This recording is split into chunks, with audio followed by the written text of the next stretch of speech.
Hello everybody. If you have come to this channel to hopefully do repairs on your A-liner, you might have come to the wrong spot. I am just showing people how to do things the way I do them. Not necessarily the right way, not necessarily the way it's approved to be done or anything like that. If you watched my channel last July 2021, I did a repair on a corner, this back corner over here, for some rotten wood, some water intrusion, and some bulging up of the things. I'll take you over and show you. I apparently did not do a very good job fixing this, because it appears the spring is popping through. And what I'm going to have to do is pull the spring out of there, put in a air strut, and try to fix the wood, and not worry about springs. Here's that. It's popped out, and that corner piece probably is unavailable from A-liner or any place else. That's an old part for a 2008. They don't make the same anymore, and so it's probably not going to be found. And I have put air struts on the front, so I'm just going to put an air strut on the back and hope that I can solve this waving aluminum problem that's in the back too. So what I've got to do is I've got to open the roof all the way past vertical and lean it against the house and take out the spring, and then work on the corner repair.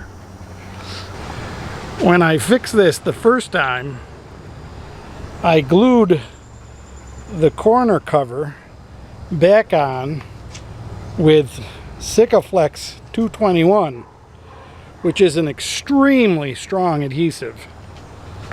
And so now I had to get that off to fix it right. And it really still doesn't look bad, but it's creeping into the wood. It's still leaking somewhere, so I have to fix that. And I got all this black tar that I have to take off and get off the wood. You can see the bugs that are running around that are living in the wood. So that's the next project, is clean up the mess I made before. Alright, so this is the process of fixing the back end of a trailer. And this is what I'm doing. I'm not telling you this is the way to do it, because I'm pretty sure this is not the way they do it. But the first thing you got to do is take off this corner molding, which, since this is my second or third repair on this, I broke the living crap out of it. And because this is a 2008, I'm told they don't have these again. So I'm going to have to try to rebuild this or make something similar. And at this point, I'm thinking I may just fiberglass this whole corner with fiberglass and epoxy resin. But I could just fiberglass this or try to glue this back together, but I don't think it'll last. So you take off this, and then you have this steel plate, which is supposed to reinforce this corner, which I pulled out all the screws. From the last time I did it, it was glued down with Sikaflex 221. This stuff is good stuff. This Sikaflex 221, you really need one of these. If you don't have one of these things go through everything. That's called a vibrating multi-tool. You can catch those on my website or from the description below. I'll have a link. Awesome. I cut down through here and cut over here. Took off the covering of fiberglass or whatever that is that's covering the whole trailer. And you can see how this was all rotten and in real bad shape. This is some of the original stuff. Foam which is the main component. This is just the corner of the trailer. The very corner of the trailer is wood. And that's, in my opinion, that's a mistake. So then I had to take off.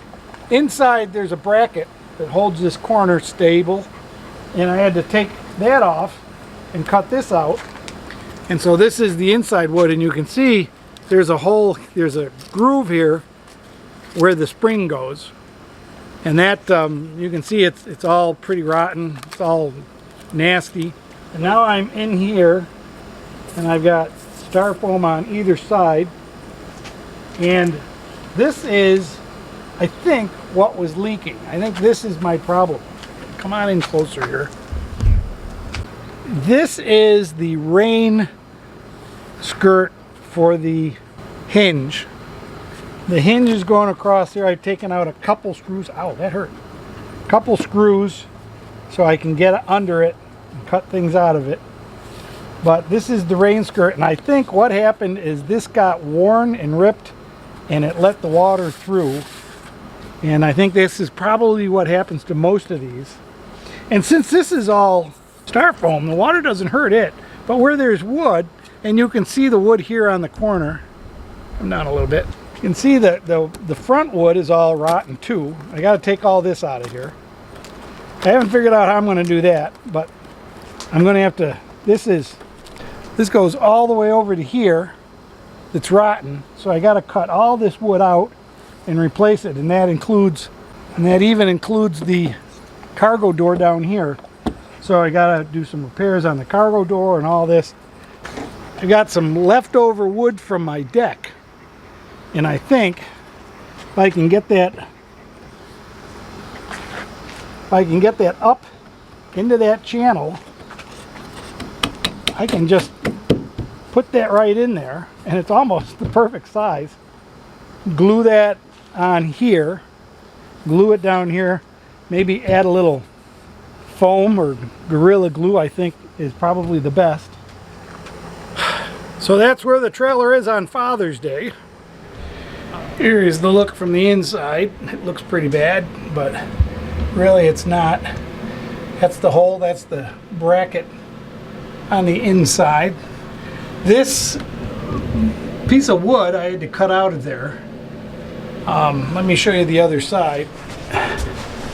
That piece of wood went over the bracket, and there were screws under there, so I had to cut that out with the little vibrating tool, which is so cool. So this all came to light when mushrooms started growing out of that crack. So I think that actually is a wiring crack, but I don't see any wires in it, so far I'm good there. And I wonder how that ball got here. Look at him. He can hardly stand it.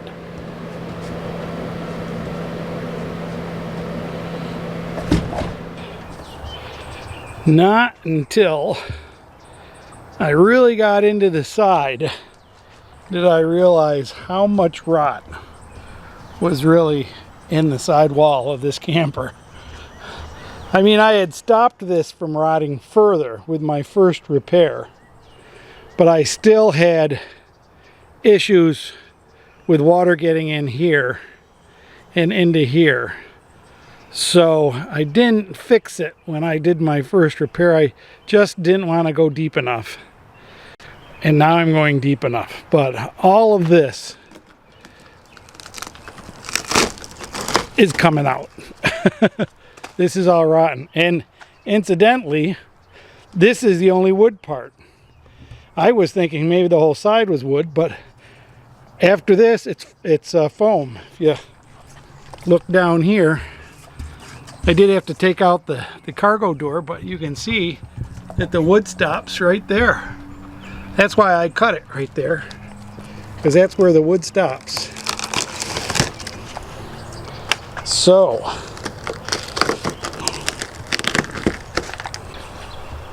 and I bought some Gorilla Tape to go over this tape to try to get this so it's back to being waterproof again. I think that's really where I lost it is leaving this out all year long and not taking care of this so that it stayed waterproof. And by the way, there's a thing that goes over this piece of molding that I took off. I didn't show you that. But I'm going to clean under this and clean this up and treat it with some waterproofing, and then going to lay a layer of Gorilla Tape over it so that it sticks and works too. All right, so there's the deconstruction.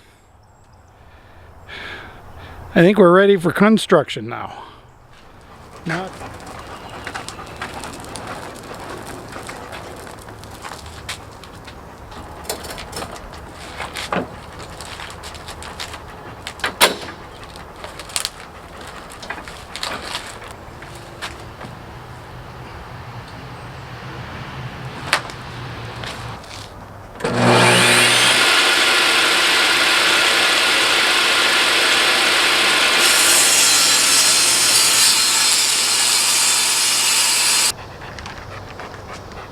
So, this is the hard part. This piece of wood is inside this channel. Let me show you the top here. It's inside this channel. It's also inside the fiberglass, the plastic, whatever this is. I made it go over here. Normally the spring would be a cutout right here. But I didn't have a spring now. I'm taking it out. I'm not putting it back. So this is the piece of wood I had to cut. These angles, I think I've determined are 30 degrees. So I'm just cutting this at 30 degrees, and it seems to fit real well at the bottom. And that's down inside this channel. So this was a challenge to get in there, but the whole trailer is pretty easy to manipulate. So I fit it in there to see how it fit, and I did have to cut this to get it past the roof. If I had opened the roof all the way, I wouldn't have had to cut this, but I decided it doesn't matter. So. The styrofoam inner wall laminate is 1 inch, so 1 inch board fits really nice, and being pressure treated, it'll work great. So we'll glue this together with another one to fill in this spot, and hopefully that'll be good. Did you hear that? My hummingbirds are fighting over the feeders. I just put out another one so they don't fight, but they still fight.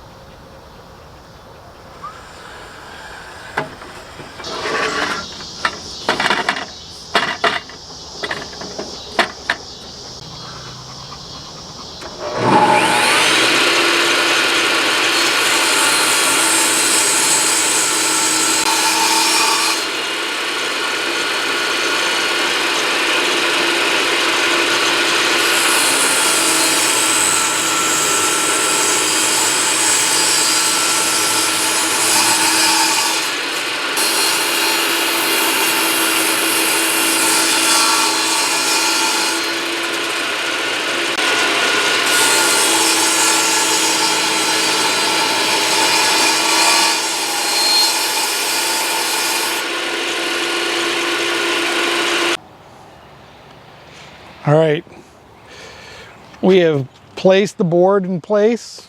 We have caulked it to death along the edges. We caulked all the edges very liberally with caulk. I haven't looked on the inside, but there's probably a lot of caulk smeared on the inside. But we caulked all in here. This is a little indent to the styrofoam that's inside here. Caulked all this. We filled this with caulk down here, put the bottom in first. Oh, and this piece here is glued into here. We glued these together before we actually put the whole piece of wood in here. The whole piece of wood in here went in one piece, and it was a little hard. We used a thing to push this out a little bit and stretch it a little bit down there, but it finally got in there, and it's even up in here. We do have screws in here. To hold this piece and this piece together. We have a little bit of a groove in here because it didn't come over quite far enough. I don't know why, but we'll fill that in. And I think we're gonna shave this off so it's level with the bottom. And we will have to, we're probably gonna just fiberglass this whole thing over. We'll run fiberglass all the way over to here and get this all back around where it's supposed to be. And as you can see here, if I get you out of the sun and get me out of the sun, we have to carve this out so that the cargo door goes back in there. But all in all, I think it's pretty good. We did countersink these screws quite a ways. They're way down in the wood, and I had to do that. I had to do that with, I drilled a hole about a ½ inch into the piece of wood and then put a 1.5 inch screw in there so that I've got almost a full inch of screw into this wood. So these are locked together. They're not going to move. They're not doing anything. Well, folks, we have kind of an unbelievable development here.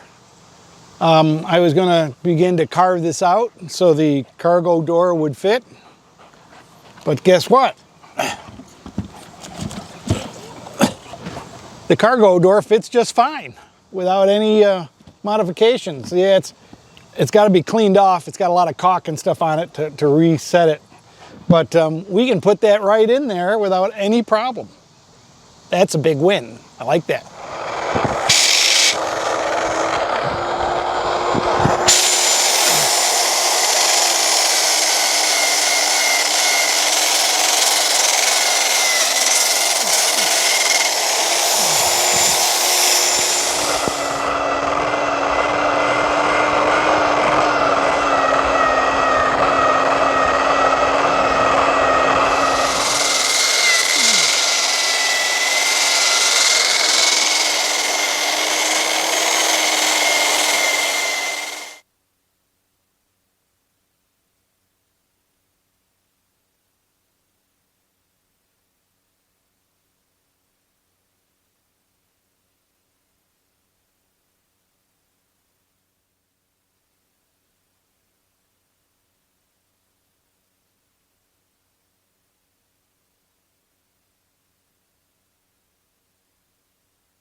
If you don't have one of these little buckets, you don't know how to paint, but they have these little inserts. These are like 10 or 15 cents each. They go in here, they snap down and lock in, and then there's a magnet there to hold your brush. For something like this that's going to ruin whatever you put it in, you can't beat this. This is a great system for something like this. And when I use a brush. They usually recommend you use a scraper and squeeze it out, but I like it to kind of soak in a little bit, and I like to get a little more on than necessary. But so I go through a lot of brushes. You can't clean the brush. It's epoxy resin or polyester resin. So I'm just going to do another one. I'll do the other side and then I'll be done.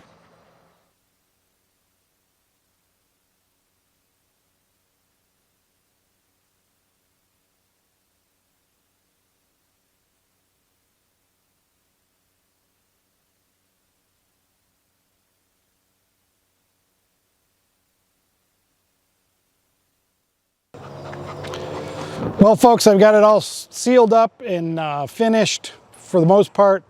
I've got the cargo door just taped in place because it's starting to rain, and I'm confident that I think I've got most of the problem solved.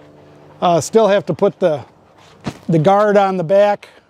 There's a molding piece on there and clean that up, but I'm done. If you want to see how I got the spring out, I'll have some pictures at the end of the video that'll show you that. I figured, and now I've got the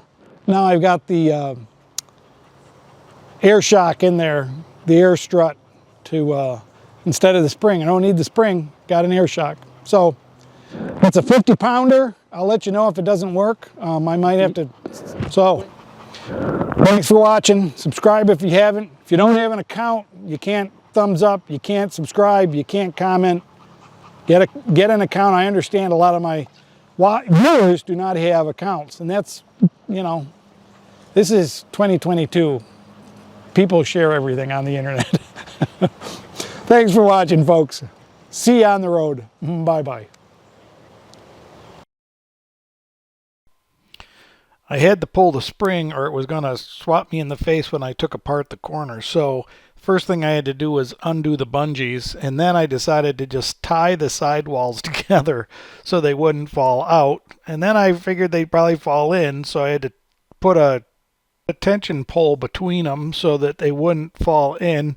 And that actually worked pretty well. All I had to do is push up on the front roof about an inch, and the back roof came out of the little groove, and I could set it up in the air, and I didn't have to send it all the way up. I just put it where the tension pole would hold it up, and that worked pretty good. I had to take the little block off the end of the spring to get it to turn and come up out of the hole, but it was pretty easy to pull that spring out of there, actually. And then if you look at it, you can see how much rust is on the bottom of it. I don't know if there's any way to stop that or any way to find it faster, but I don't know. It's nice to know I can fix it anyways.